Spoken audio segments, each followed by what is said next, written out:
Hello guys, welcome back to my channel. कैसे हो आप सब लोग गाइस। यूके वीज़ा की एक नई अपडेट आई है। काफ़ी वीडियोस भी आए, काफ़ी न्यूज़ भी आया है, तो मैंने सोचा कि इसका एक एक्सपीरियंस आप लोगों के साथ शेयर करूं। यूथ मोबिलिटी वीज़ा स्कीम जो अभी रिसेंटली ही यूके गवर्नमेंट और इंडियन गवर्नमेंट ने साइन की है। तो गाइस, जो लोग यूके जाना चाहते हैं, यूके सेट होना चाहते हैं, तो उन लोगों के लिए मैं ये आप बताना चाहूँगा कि उसमें क्या क्या डॉक्यूमेंटेशन है, कौन सी एज के लोग उसमें जा सकते हैं और उसका क्राइटेरिया क्या है। तो ये सब आप लोगों के साथ आज मैं शेयर करने वाला हूँ। तो ये मेरा वीडियो पूरा देखिए, तो उसमें आपको सब इन्फॉर्मेशन मिलेगी। तो चलिए मेरे साथ, लेट्स गो।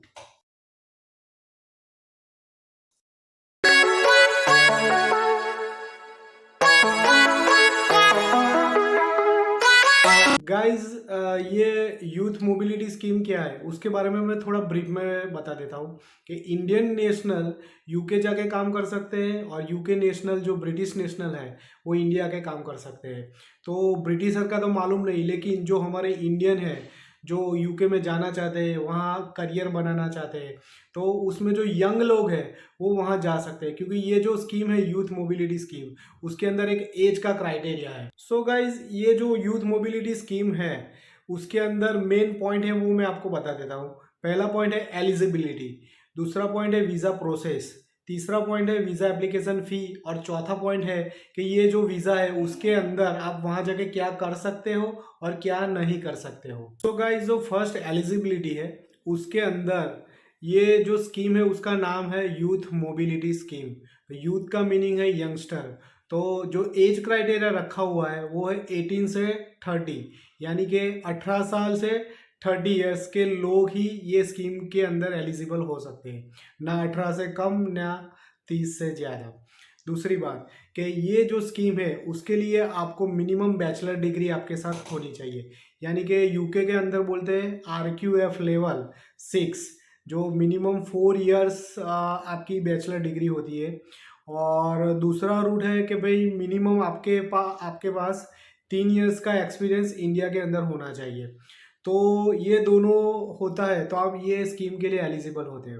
अभी आप एजुकेशन रूट के साथ आप आना चाहते हो तो आपको प्रूव करना पड़ेगा, आपकी जो इंस्टीट्यूट है, आपकी जो यूनिवर्सिटी है, उसके उसके साथ उसका एक लेटर आपको शो करना पड़ेगा कि भाई आपके पास बैचलर डिग्री है 4 इयर्स की।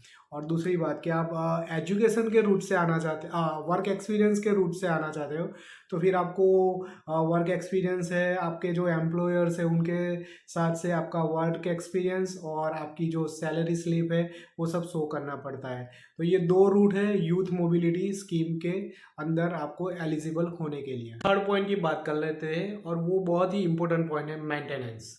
तो गाइज, आपको मेंटेनेंस की बात करता हूँ कि ये जो यूथ मोबिलिटी स्कीम है उसमें आपका जो सेविंग अकाउंट है उसके अंदर 2350 पाउंड, यानी कि इंडिया के करीबन हुए 2.5 लाख, आई थिंक 2,40,000 के समथिंग रहता है, वो आपके अकाउंट के अंदर शो करना पड़ता है, और वो भी 28 डेज ओल्ड। तो इससे क्या साबित होता है कि भाई आप यूके जाके आपको सरवाइव कर सकते हो, आप किसी से पैसे उधार नहीं मांगोगे और आपका जो खर्चा है वो आप अपने आप निकाल सकते हो। तो ये थर्ड और बहुत ही इंपॉर्टेंट पॉइंट है कि 2350 पाउंड आपके अकाउंट में होने चाहिए, वो भी 28 डेज ओल्ड। गाइज, मैं फोर्थ पॉइंट के बारे में आपको बता देता हूँ कि जो फोर्थ पॉइंट है, जो एलिजिबिलिटी क्राइटेरिया है, उसके अंदर मेंशन हुआ है कि आपको जनरल ग्राउंड के अंदर रिफ्यूज़ल फॉल होना नहीं चाहिए, क्योंकि ये जो यूथ मोबिलिटी स्कीम है उसके अंदर आपकी हिस्ट्री चेक होगी, आपका पास्ट इमिग्रेशन चेक होगा, और जो आप पास्ट में रिफ्यूज़ल हुआ है आपका, कि पास्ट के अंदर कोई भी रीजंस को लेके आपका रिफ्यूज़ल आया है, तो आप ये जो एलिजिबिलिटी क्राइटेरिया उसके अंदर आप फिट नहीं हो। नेक्स्ट पॉइंट है कि आपको सेम वीज़ा, ये जो वीज़ा है उसके अंदर पहले आप यूके में जाके मीन्स जा चुके हो, तो ये पॉइंट तो होगा ही नहीं, क्योंकि ये फर्स्ट टाइम ही वीज़ा लॉन्च हो रहा है। पता नहीं ये रूल्स कैसे है, लेकिन ये रूल्स अंदर है कि सेम वीज़ा पे आप पहले जा चुके हैं कि नहीं, वो एक बार चेक होगा। आपको ये यूथ मोबिलिटी स्कीम के अंदर जब आपको एलिजिबल होना है तो आपको अपना टीबी टेस्ट करवाना पड़ेगा। और टीबी टेस्ट वो भी आपको जो यूके गवर्नमेंट के अप्रूव हॉस्पिटल है उसके अंदर करवाना पड़ेगा। आई थिंक टीबी टेस्ट का जो एक्सपेंस है इंडियन रुपीज़ में 2000 तक आता है, और उसमें आपका नेगेटिव आना चाहिए, तो ही आप ये स्कीम के अंदर एलिजिबल हो सकते। ये एलिजिबिलिटी क्राइटेरिया था कि आपको ये यूथ मोबिलिटी स्कीम के अंदर एलिजिबल होना है और अप्लाई करना है, तो ये पॉइंट आपको होना चाहिए, तभी आप ये स्कीम के अंदर एलिजिबल होगे और आप अप्लाई कर पाओगे। गाइस, अभी आपको यूथ मोबिलिटी स्कीम के अंदर अप्लाई करना है तो कितना खर्चा होगा, तो उसमें दो खर्चे मेन है। पहले एप्लीकेशन फ़ी, जो एप्लीकेशन फ़ी का प्रोसेस है वो 244 पाउंड है, तो वो आई थिंक इंडियन रुपीज़ में 25,000 के करीब होगा जो अप्लाई करने के लिए। और दूसरा उनका जो चार्ज है हेल्थ के लिए, जिसको बोलते हैं medical health charges, I think वो 1248 पाउंड है।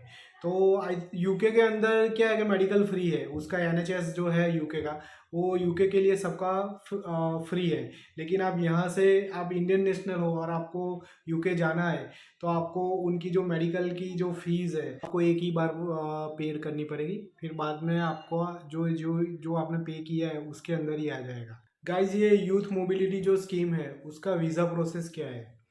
सो गाइज, ये जो वीज़ा प्रोसेस है जनवरी 22 में ओपन होने वाला था, तो अभी बहुत ही कम समय रहा है एप्लीकेशन आपको रेडी करने में। तो इसका मेन इम्पोर्टेंट है कि ये जो स्कीम है उसके अंदर 1 साल के अंदर 3000 ही अप्लीकेंट को ये लोग वीज़ा देंगे। तो दूसरी बात कि ये जनवरी 22 में ओपन होगा, और बाद में जुलाई 1 के अंदर 2 बार ओपन होता है। तो पहले जनवरी 22 में होगा और जुलाई 22 में होगा। तो आप किसी को भी अप्लाई करना है तो आपको पहले क्या है कि जो ये जो यूके की ऑफिशियल वेबसाइट है उसके अंदर आपको एक्सप्रेस इंटरेस्ट एंट्री क्लियरेंस के लिए आपको अप्लाई करना पड़ेगा। और फिर बाद में जो आपका इनविटेशन आता है तो आपको ये पूरा प्रोसेस करना पड़ेगा। जब आप एक्सप्रेस इंटरेस्ट आप यूके की वेबसाइट के अंदर डालते हो इनविटेशन, तो फिर उसमें क्या होता है कि ये एक लॉटरी सिस्टम ही है। जो बैलेट बॉक्स होता है उसके अंदर आपकी एप्लीकेशन रहती है, जैसे ही वो बैलेट बॉक्स के अंदर से जैसे आपकी एप्लीकेशन पिक होती है तो उसमें भी आपका क्राइटेरिया ये लोग चेक करेंगे प्रॉपर, जो मैंने पहले बताया वो प्रॉपर होगा तो ही आपको इनविटेशन आएगा, और इनविटेशन के बाद वीज़ा का स्टेज आएगा, और वो स्टेप बाय स्टेप होता है। और आपका इनविटेशन भी आएगा, आपका वीज़ा भी आएगा, लेकिन आप फिर उधर जाके क्या कर सकते हो, क्या रिस्ट्रिक्शन है क्या रिस्ट्रिक्शन नहीं है, वो मैं आपको बता देता हूँ। सो गाइज, ये आपका 2 साल का वीज़ा रहेगा, और 2 साल का वीज़ा ख़त्म होने के बाद आपको इंडिया वापस आना पड़ेगा। लेकिन ये वीज़ा ख़त्म होने के बाद भी आप उधर रहना चाहते हो तो आपके पास कोई ऑप्शन है? यस है, पर उसमें आपको क्या करना पड़ेगा कि आपको उधर कोई स्पॉन्सर ढूंढना पड़ेगा, या फिर कोई एम्प्लॉयमेंट जो मीन्स आपको देते हैं, जो आपका एम्प्लॉयर है उसको मीन्स आपका जो काम है उनसे वो हैप्पी है तो वो आपको स्पॉन्सर कर सकता है, और आपका वीज़ा एक्सटेंड भी हो सकता है, और आप और अनदर 5 ईयर्स उधर रह सकते हो। लेकिन जब आपका वीज़ा एक्सटेंस हो जाता है और आप ये वीज़ा से दूसरी वीज़ा कैटेगरी में चले जाओगे, तो ये जो 2 ईयर्स आपने 2 ईयर्स जो आपने ये यूथ मोबिलिटी स्कीम के अंदर जो यूके में रहे वो आपका काउंट नहीं होगा। ये जो यूथ मोबिलिटी वीज़ा है उसके ऊपर आप यूके जाते हो तो यूके के अंदर आप कोई भी जगह पे जॉब कर सकते हो, आप कोई भी एम्प्लॉयर के पास जाके जॉब सर्च कर सकते हो, जॉब मांग भी सकते हो, जॉब कर भी सकते हो। दूसरी बात कि ये जो वीज़ा है उसके अंदर आप बिजनेस भी कर सकते हो, लेकिन इसके अंदर आप 5000 पाउंड से ज़्यादा का कोई इक्विपमेंट ले नहीं सकते हो।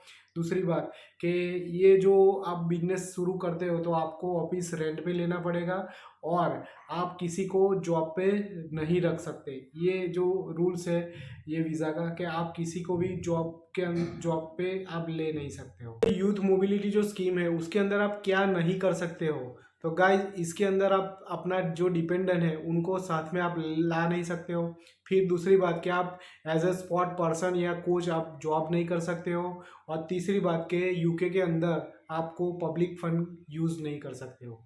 ये जो यूथ मोबिलिटी स्कीम है उसके अंदर आपका इनविटेशन आ जाता है, आप वीज़ा अप्लाई कर देते हो, आप सबके लिए एलिजिबल है, लेकिन बाय चांस आपका रिफ्यूज़ल आता है। तो ये स्कीम के अंदर क्या प्रोविज़न है? ये स्कीम के अंदर प्रोविज़न है कि आप इसका एडमिनिस्ट्रेटिव रिव्यू ले सकते हो। आप बोल सकते हो कि भाई मेरे डॉक्यूमेंट प्रॉपर है, मेरा जो रिक्वायरमेंट है वो प्रॉपर है। तो ये एक प्रोविज़न रखा है कि भाई रिफ्यूज़ल आता है तो आप एडमिनिस्ट्रेशन रिव्यू आप करवा सकते हो। मैं एक आपको इम्पोर्टेंट बताना चाहता हूँ कि ये जो मैंने आपको जो नॉलेज दिया है वो मैंने भी रिसर्च किया था। मैंने भी अलग अलग साइट के अंदर देखा था, अलग अलग यूट्यूब वीडियो में देखा था, और वो जो पूरी डिटेल थी वो सब मिला के मैंने आप लोगों के साथ शेयर किया है। और मैं आप लोगों को भी बताना चाहूँगा कि एज़ पर माई नॉलेज मैंने ये वीडियो बनाया है, लेकिन आपको भी यूके के अंदर रिलोकेट होना है, यूके जाना है, तो आप भी रिसर्च कीजिए। ऐसा नहीं है कि मैंने बोला है तो यही है, आप भी मेरे से ज़्यादा रिसर्च कर सकते हो, आप भी ज़्यादा इन्फॉर्मेशन ले सकते हो। तो आपको एक गोल बनाना चाहिए कि भाई आपको पर्टिकुलर अभी यूके जाना है, तो यूके जाने के पहले आप उसके रूल्स क्या है, उसके एप्लीकेशन प्रोसेस क्या है, एप्लीकेशन फ़ीस क्या है, कैसे अप्लाई करते हैं, वो सब आप रिसर्च कीजिए और तभी आप आगे बढ़ सकोगे। और गाइज़, ये वीडियो मेरा आपको कैसा लगा? आगे भी ऐसे इंटरेस्टिंग वीडियो मैं बनाता रहूँगा, ऐसी लेटेस्ट अपडेट आपके साथ शेयर करता रहूँगा। और ये मेरा वीडियो आपको अच्छा लगे तो लाइक कर दीजिए, शेयर कर दीजिए और मेरी चैनल को सब्सक्राइब करना मत भूलना। मिलते हैं मेरे नए ब्लॉग में, तब तक के लिए जय माता जी, बाय बाय, टेक केयर।